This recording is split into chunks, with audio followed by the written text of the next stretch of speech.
되어지면 새 사람은 새 생활을 해야 하는 것을 사도 바울이 교훈하고 있는 것을 보게 되어집니다. 우리는 새 사람으로 신분의 변화를 받게 되었습니다. 원래 우리들은 어둠에 속한 자들이었는데 빛 가운데로 나오게 되었죠. 8절의 말씀입니다. 너희가 전에는 어둠이더니 이제는 주 안에서 빛이라. 이렇게 새 사람 된 사람은 새로운 생활로 나아갈 수 있어야 합니다. 우리가 죄를 지어서 교도소에 들어가게 되어지면 그 죄값을 다 치르고 사회로 나오게 되었을 때 갱생의 삶을 사는 것이 마땅한 이치이죠. 우리들이 어둠 가운데 있었다가 예수 그리스도로 말미암아서 생명 가운데로 나오게 되었습니다. 빛 가운데로 나오게 되었습니다. 그렇게 나온 것으로 끝나지 아니하고 그에 걸맞은 새로운 삶을 살아내야 하는 것이죠. 생활의 변화가 필요한 거예요. 그것을 사도 바울은 8절에서 빛의 자녀들처럼 행하라, 빛의 자녀들처럼 이렇게 이야기를 하고 있고, 1절을 보시게 되면 그러므로 사랑을 받는 자녀같이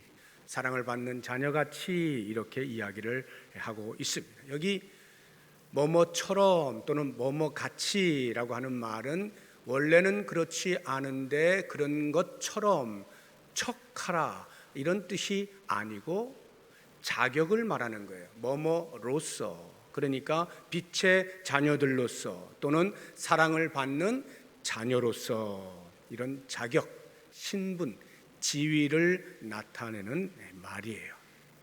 우리가 새로운 사람으로 나오게 되었으면 이제 새로운 생활로의 요청이 우리에게 있다는 것을 이제 알게 되는 것이에요. 그러면 과연 어떻게 사는 것이 새로운 생활이냐, 이 부분에 있어서 사도 바울이 우리에게 한 3가지 정도로 교훈을 하고 있는데 함께 묵상을 해보도록 하겠습니다.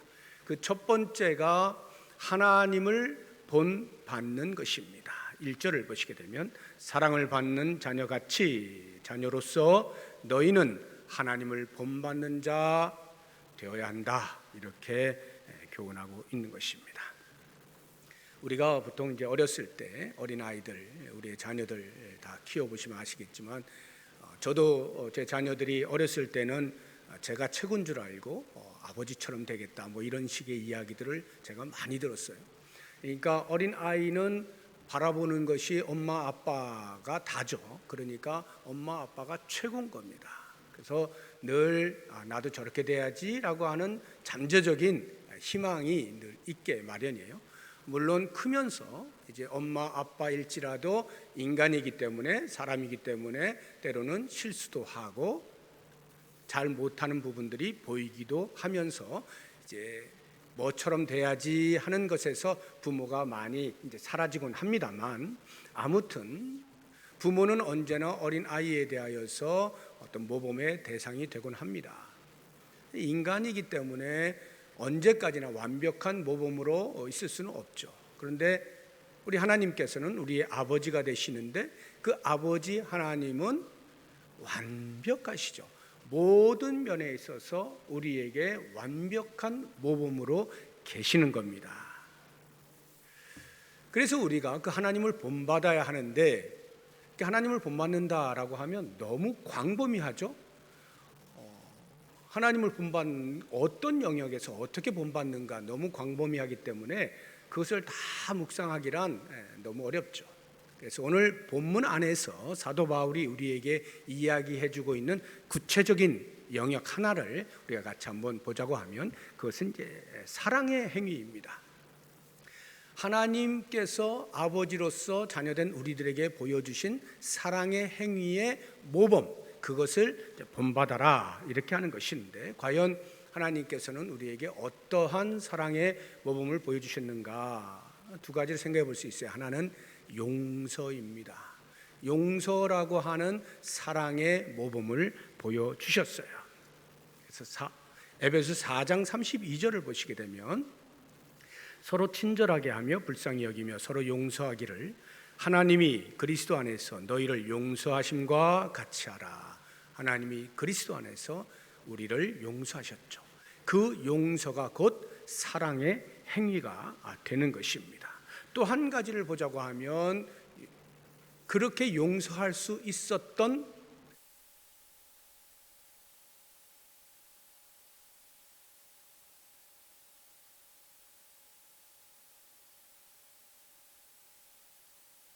보게 되면 그리스도께서 너희를 사랑하신 것 같이 해서 성자 하나님 예수님께서 우리를 사랑하심을 보여주시는데 그 내용이 뒤에 나오죠. 그는 우리를 위하여 자신을 버리사 향기로운 제물과 희생제물로 하나님께 드리셨느니라 해서 자기 자신을 버리는 희생, 그 희생이라고 하는 사랑을 통해서 우리에게 모범을 보여주시고 있는 것입니다. 그래서 우리가 이와 같은 우리를 향하여 보여주셨던 사랑의 행위를 생각하면서 우리의 삶 가운데 적용을 해본다고 한다면 이제 우리가 첫 번째로 누군가를 용서하는 법을 이제 배워야 되는 것이죠.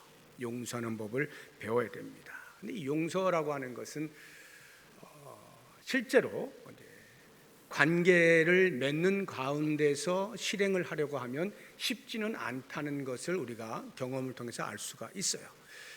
누군가가 나에게 실수를 했는데 그것을 용서한다 쉽지가 않아요. 그런데 이렇게 용서할 수 있는 근거가 뭐냐 할 때 그리스도 안에서입니다. 그리스도 안에서 하나님께서도 우리를 용서하실 때 그냥 용서하신 게 아니에요. 그리스도 안에서 우리를 용서하셔요. 이게 놀라운 것입니다. 아무런 대가 없이 그냥 용서하지 않아요. 왜냐하면 하나님은 공의로우시기 때문에 제 가운데 있는 우리들을 아무 대가 없이 그냥 용서하실 수가 없어요. 그래서 반드시 그 공의가 만족될 수 있는 누군가의 희생이 있어야 되는데 그것이 예수 그리스도로 말미암아서 가능하게 된 거죠. 그래서 그리스도 안에서 용서가 되는 것입니다. 하나님께서도 우리를 용서하실 때 그리스도 안에서라고 한다면 우리야 더 말할 것도 없겠죠. 우리가 누군가를 용서한다라고 할 때 그냥 내 인간적인 어떤 인격을 바탕으로 해서 누군가를 용서해 봐야지 아무리 하려고 해도 안 돼요. 그런데 그리스도 안에서 용서를 한다라고 가정을 하면 그게 왜 가능하냐? 예수님께서 내가 미워하는 그 대상에 대해 내가 용서를 해야만 하는 그 대상에 대해서 이미 예수님이 그를 위하여 희생을 하신 거예요. 예수님께서 해놓으신 일에 대하여 내가 용서하지 아니함으로 그 예수님의 하신 일을 무효화할 수 없기 때문입니다. 내가 용서하지 아니한다 하여서 예수님이 하신 일을 무효화할 수는 없는 거죠.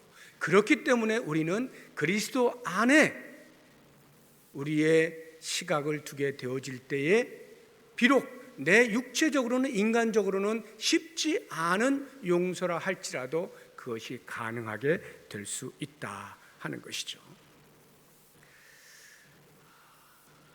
또 한 가지 우리가 이제 적용을 해볼 때 이 희생에 대해서 생각을 해볼 필요가 있습니다. 희생이라고 하는 것은 이제 자기 자신을 버리는 거죠. 나를 버리는 겁니다. 마치 마리아가 예수님께 나와서 그 베푸신 사랑에 너무 감격스러워서 이제 옥합을 깨뜨려서 이제 향유를 이렇게 발에 붓지 않습니까? 그럴 때 그 옥합을 깨뜨린다라고 하는 것, 이것을 우리가 은유적으로 생각을 하게 되어지면 무엇인가 내가 나를 버리는 거예요. 옥합을 깨뜨려야만 그 방 안에 향유의 냄새가 진동을 하게 되는 거예요. 깨뜨리지 않고 있는 상태에서는 그냥 보기 좋은 향유 옥합 한 병에 불과한 것입니다. 그런데 그것을 깨뜨리는 순간에 온 집안에 향유의 향기가 가득하게 되어지는 것이죠. 나의 희생을 통하여 무엇인가 결과가 나타나게 되는 것입니다. 그렇다고 하면 과연 나는 무엇에 나를 버릴 것인가? 무엇에 나를 던질 것인가? 원래 우리는 예수님을 알기 전에 우리는 방탕에 나 자신을 던졌던 사람들이에요. 에베소서 4장 19절 말씀 보겠습니다. 그들이 감각 없는 자가 되어 자신을 방탕에 방임하여 모든 더러운 것을 욕심으로 행하되, 여기에서 자신을 방탕에 방임하였다. 이 방임하다가 파라디돔이에요. 헬라어로 파라디돔이, 자신을 방탕에 방임하였다. 근데 이 파라디도미가 지금 우리 본문 2절을 보시게 되면 예수님께서 그는 우리를 위하여 자신을 버리사 할 때 이 버리다가 파라디돔이에요. 그러니까 우리가 예수님께서 당신 자신을 파라디돔이 버려서 희생하셔서 우리를 살리신 그 놀라운 사랑, 그 사랑을 받은 사람답게 우리도 사랑 가운데서 행하라라고 할 때에 그 사랑 가운데 행한다는 것은 곧 나도 예수님처럼 버린다는 거예요. 전에는, 예수님을 알기 전에는 방탕에 버렸어요. 방탕에 나 자신을 던져버렸어요. 그런데 이제 예수님을 알고 나서부터 그 사랑에 힘입어 내가 이제는 그리스도의 사랑을 나타내는 일에 나 자신을 던지는 거예요. 나 자신을 버리는 거예요. 이것이 희생이에요. 우리는 이와 같은 공동체 안에서 누군가를 용서하고 누군가를 위하여 희생하는 일을 통해서 새로운 사람이 사는 삶의 모습이 어떠함을 자증하고 다른 사람도 보고, 그렇구나, 이것이 바로 성도가 사는 방법이로구나 하는 것을 모두가 알게 되는 거죠. 사도 바울은 에베소 교회 성도들이 이렇게 공동체 생활을 하기를 원했던 것입니다. 두 번째로 어떻게 사는 것이 과연 새로운 생활이냐 할 때에 과거를 청산하는 것입니다. 과거를 청산하는 거예요. 우리의 과거가 어떠했는지 사도 바울이 이렇게 여러 가지 이야기를 하고 있어요. 3절과 4절을 보시면 음행과 온갖 더러운 것과 탐욕은 너희 중에서 그 이름조차도 부르지 말라. 이는 성도에게 마땅한 바니라. 그러니까 성도가 아니었을 때의 삶의 모습이 이러했다는 거예요. 4절도 보시면 누추함과 어리석은 말이나 희롱의 말이 마땅치 아니하니, 이것도 역시 마찬가지로 성도가 아니었을 때에 하던 언어 생활들이었던 거예요. 이런 것들로부터 떨어져 나가라, 과거를 청산해라, 이런 얘기예요. 나는 이렇게까지 안 했는데 혹시 이런 생각하시는 분 계실는지 모르겠어요. 내가 예수를 믿기 전에도 이 정도는 아닌데, 정확하게 자기 자신이 어떠함을 안다면 결코 그런 이야기를 할 수가 없죠. 우리는 죄를 지어서 그 죄의 내용을 보고 내가 이 정도의 사람이었구나 이렇게 알기 쉽지만, 사실은 성경은 그렇게 이야기하지 않죠. 너는 죄인이기 때문에 죄를 지을 수밖에 없는 존재야, 이걸 이야기해주고 있는 거거든요. 그러니까 죄인 된 자가 죄를 지을 수밖에 없는 존재로 살아가는 동안에 그 죄의 경중이라고 하는 것은 도토리 키재는 거죠. 이렇게 사나 저렇게 사나 죄인은 죄를 지으며 살 수밖에 없는 존재인 거예요. 우리가 그런 존재였던 거예요. 그런데 이제 예수를 믿게 되어지면서 그와 같은 과거의 삶을 청산해야 된다, 이런 말이죠. 그럼 어떻게 과연 청산할 수 있느냐? 바울이 여러 가지 이야기들을 하고 있어요. 7절을 보십시오. 그러므로 그들과 함께하는 자가 되지 말라. 그들과 함께하지 말라는 거예요. 11절 보십시오. 너희는 열매 없는 어둠의 일에 참여하지 말고, 어둠의 일에 참여하지 말라는 거예요. 그리고 다시 11절 뒤를 보면 그것을 오히려 책망하라는 것이에요. 책망하라. 그리고 13절을 보시게 되면 그러나 책망을 받는 모든 것은 빛으로 말미암아 드러나나니 드러나는 것마다 빛이니라. 이 말은 폭로하라는 거예요. 과거의 그런 모든 것들에 대해서 감춰두지 말고 폭로하라는 거예요. 그리고 14절 보십시오. 잠자는 자여 깨어서 죽은 자들 가운데서 일어나라. 죽은 자들 가운데서 일어나라. 이와 같은 표현들을 우리가 종합해서 이해를 하자고 하면, 과거를 청산한다는 것은 이러한 사자성어를 우리에게 알게 해줍니다. 근묵자흑, 먹 가운데 같이 있으면 자기도 모르게 검게 되어진다는 것이죠. 그러니까 좋지 않은 곳에 내 몸을 그대로 두고 있으면 아무리 자기가 의지적으로 거기에서부터 깨끗해지려고 해도 자기도 모르는 사이에 검게 되어진다. 안 좋은 삶을 살 수밖에 없다라고 하는 것이죠. 그래서 하나님께서 아브라함을 갈대아 우르에서 나오게 하실 때 왜 나오게 하셨을까를 잘 봐야 되는 거예요. 하나님을 섬기는 믿음의 조상으로 삼고자 하실 때 하나님께서 먼저 하신 것은 우상을 섬기는 그 장소에서부터 나오게 하는 거예요. 과거를 청산해야 되는 거예요. 나와야 되는 거예요.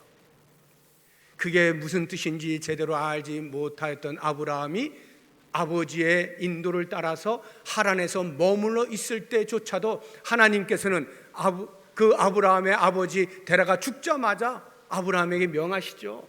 야, 떠나. 내가 너에게 말한 그 땅으로 가거라. 과거를 청산하지 못한 채 계속 머물러 있는 그 아브라함을 향해서 과거를 청산하라고 요청하시는 거예요. 새로운 생활은 과거를 청산하는 것으로부터 시작이 되는 것입니다. 우리가 예수를 믿는 사람으로서 그렇지 못한 사람들과 함께하지 마라, 그들과 동조하지 마라 등등등등의 이야기를 할 때에 그러면 우리가 산속에 들어가서 살아야 되는가, 이렇게 오해를 하면 안 됩니다. 산속에는 원래 불교가 들어가는 거죠. 아무것도 보지 않고 그러면 그나마 조금 깨끗해질 수 있을까 해서 산속에서 혼자 돌을 닦는 것이 불교예요. 기독교는 그렇지 않아요. 여기 근묵자흑이라고 하는 거, 그들과 어울리지 말라는 거, 이런 말들의 의미는 생각을 같이 하지 말라는 거예요. 그들 편에 서 있지 말라는 거예요. 그들과 동조하지 말라는 것이에요. 우리는 언제든 그들에게 복음을 전할 준비가 되어 있어야 하고 생명을 알려줘야 할 사명이 있는 사람들이에요. 그러나 그래서 우리의 생각을 그들과 함께 하거나 그들 편에 서 있거나 그들을 잘한다라고 박수치거나 그럴 수는 없는 거죠. 그들 가운데 있으나 그들에게 속하지 않은 존재로 우리는 사는 것입니다. 술을 끊고 싶으면 술병을 치워야 되는 거죠. 내 옆에 술병을 놔둔 채 계속 술을 끊겠다고 아무리 마음으로 작정을 해도 끊어지지가 않죠.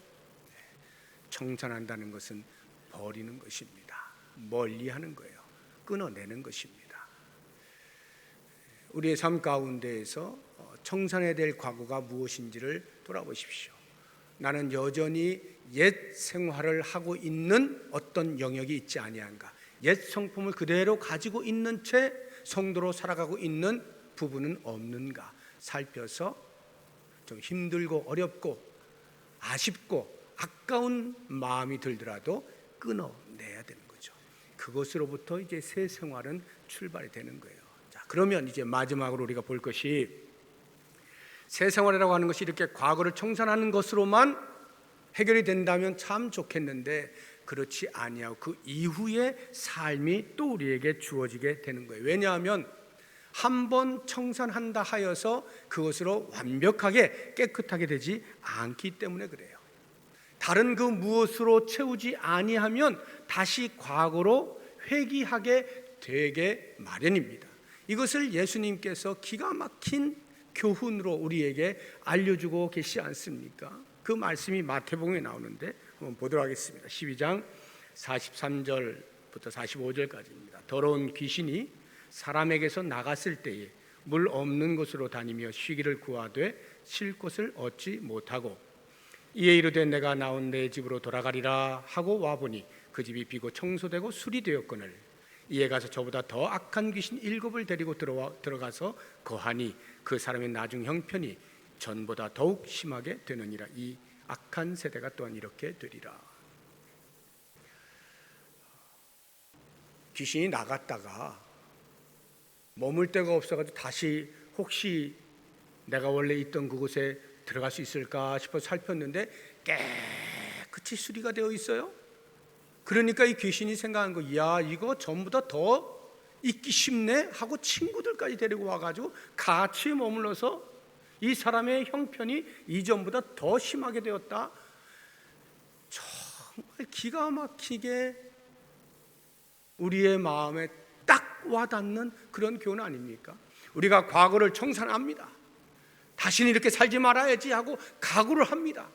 그런데 그 다음, 그래서 우리의 과거를 끊어낸 그 마음을 그대로 두고 있으면 우리도 모르는 사이에 과거보다 더 나쁜 곳으로 갈 수밖에 없다는 거예요. 다른 그 무엇으로 채우지 아니하면 과거보다 더 안 좋은 쪽으로 갈 수밖에 없다는 것이죠.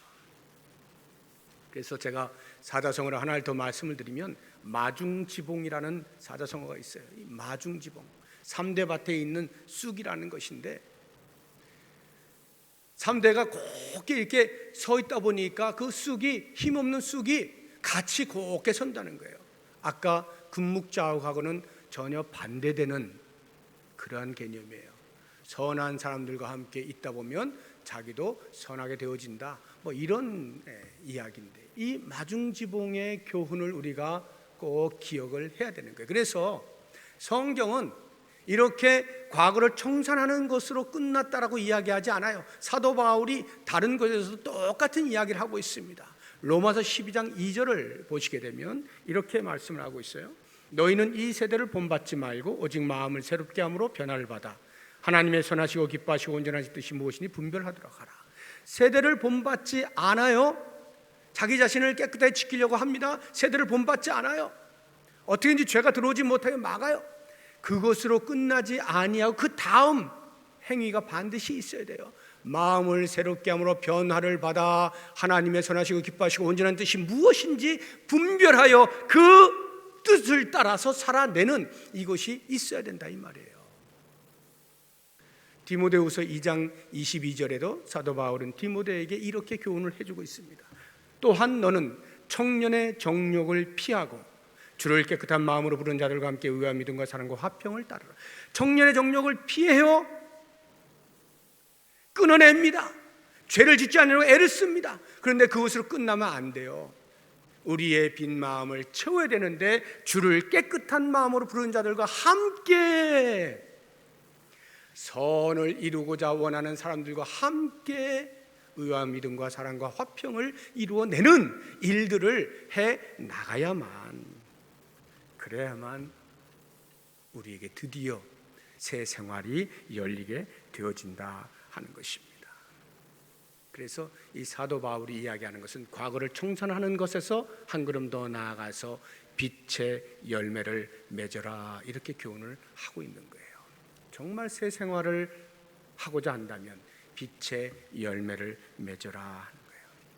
그래서 이 빛의 열매들을 우리가 오늘 본문을 통해 좀 몇 가지를 보게 되어지면 우리의 언어 생활에 있어서의 변화를 이야기해 주고 있는데 4절을 보시게 되면 누추함과 어리석은 말이나, 여기 누추함이라는 것, 이 언어 생활의 한 종류를 이야기하는 거예요.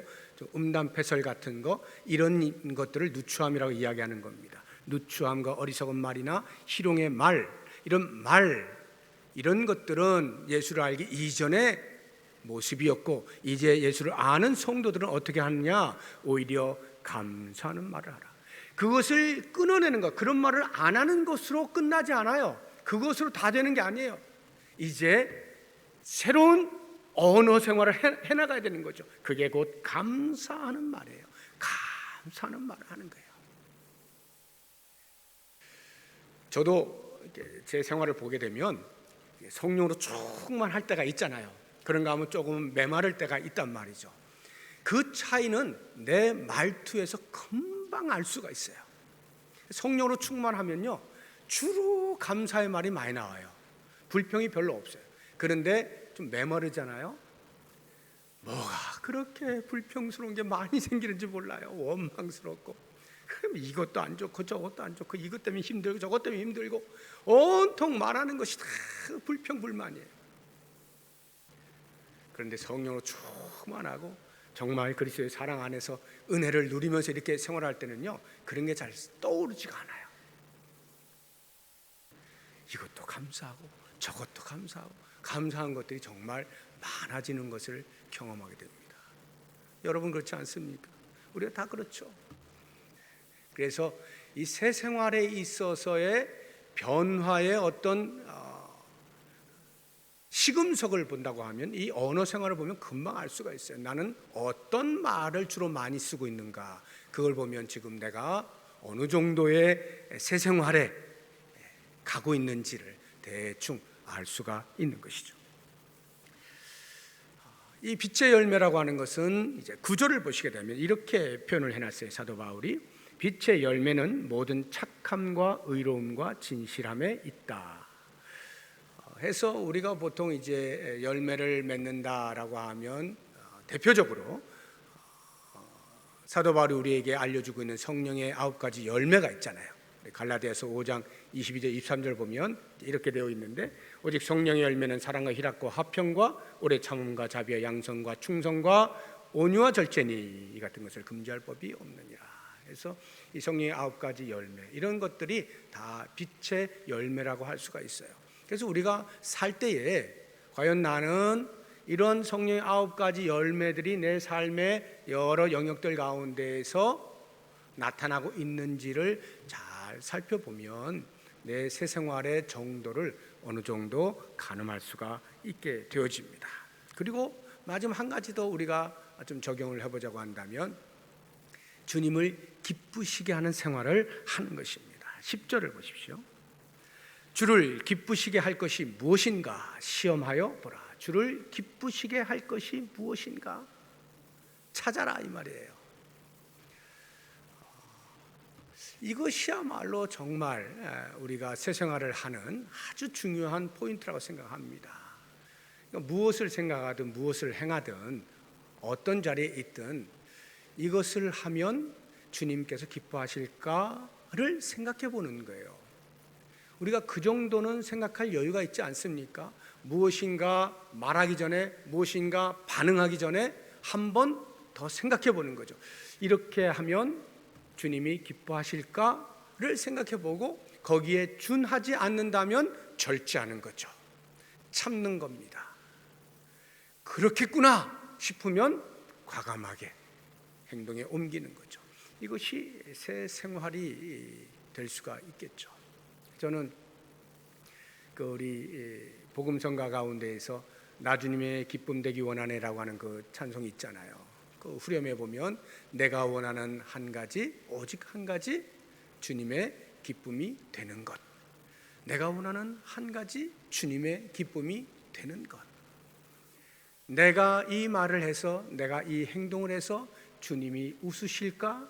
주님이 흐뭇해하실까? 기뻐하실까? 생각하고 행동한다면 그 말과 행동은 참으로 많은 사람들에게 덕을 끼칠 수가 있게 될 것입니다. 우리는 그리스도의 그 놀라운 희생 때문에 새 사람이 되었어요. 그래서 우리에게 새로운 삶에 대하여 너는 자격을 갖추었다 말씀하시고 그러한 삶을 독려하십니다. 오늘 우리에게 주시는 이 사도 바울의 교훈들, 우리가 새로운 사람으로서 살아가는 새로운 생활의 모습들을 잘 생각하면서 하루하루 새 생활을 해 나가다 보면 우리도 모르는 사이에 성숙한 그리스도인으로 나아가게 되어질 것이고, 그것이 곧 우리 주님을 기쁘시게 할 것이기에 그러한 소망을 가지시고 오늘 하루도 주신 말씀을 붙잡고 내가 그렇게 살아내겠습니다 고백하면서 우리 주님이 원하시는 수준에까지 이룰 수 있는 우리 모두가 될 수 있기를 주님의 이름으로 축복합니다. 기도하겠습니다.